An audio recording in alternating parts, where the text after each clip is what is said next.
বর্তমান সময়ে ইউপিআইয়ের মাধ্যমে টাকা পাঠানো খুব জনপ্রিয় হয়ে উঠেছে মানুষের মধ্যে। ইউপিআই ট্রান্সফারের মাধ্যমে আপনি যে কোনো ইউপিআই আইডিতে, অর্থাৎ সেটা গুগল পে হতে পারে, ফোনপে হতে পারে, অ্যামাজন পে, পেটিএম বা ভীমও হতে পারে, যে কোনো ইউপিআই আইডিতে আপনি টাকা ট্রান্সফার করতে পারেন সমাধান ইউপিআই ট্রান্সফারের মাধ্যমে। এর জন্য আপনার কোনো ব্যাঙ্ক অ্যাকাউন্টের প্রয়োজন হয় না।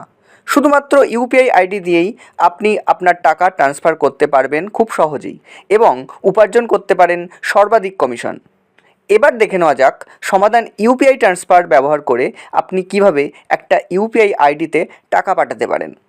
তো ইউপিআই ট্রান্সফার করতে গেলে প্রথমে আমাদের মাথায় রাখতে হবে যে আমাদের যে মেন ব্যালেন্স সেটা যেন 100 থেকে একটু উপরে থাকে, কারণ মিনিমাম ইউপিআই ট্রানজ্যাকশান লিমিট হচ্ছে 100 টাকা। মানে মিনিমাম 100 টাকা আপনাকে ট্রানজ্যাকশান করতেই হবে, তার নিচে আপনি ট্রানজ্যাকশান করতে পারবেন না।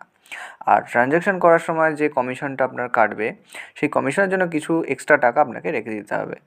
তো এখন আমার এখানে দেখতে পাচ্ছেন যে মেন ব্যালেন্সে 515 টাকা 96 পয়সা রয়েছে। তো আমি এখন ইউপিআই ট্রানজ্যাকশান করে দেখাবো।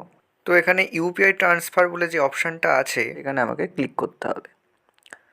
ক্লিক করার পরে আমার যে ইউপিআই নাম্বার আছে, যে ইউপিআই নাম্বারে আমি টাকাটা পাঠাতে চাইছি সেটা এখানে সিলেক্ট করে এখানে নাম্বারটা বসিয়ে দিতে হবে।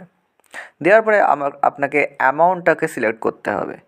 তো অ্যামাউন্টটা আমার এখানে 500, আমি এখানে 500 লিখে দিলাম এবং দেওয়ার পরে ভেরিফাই অ্যাকাউন্টে ক্লিক করব। ভেরিফাই অ্যাকাউন্টে ক্লিক করার পরে এখানে আপনার ইউপিআই নাম্বার এবং ইউপিআই নাম্বারটা কার নামে আছে সেটার নাম, তার নাম এসে যাবে।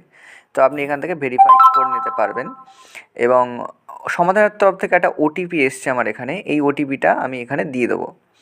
তো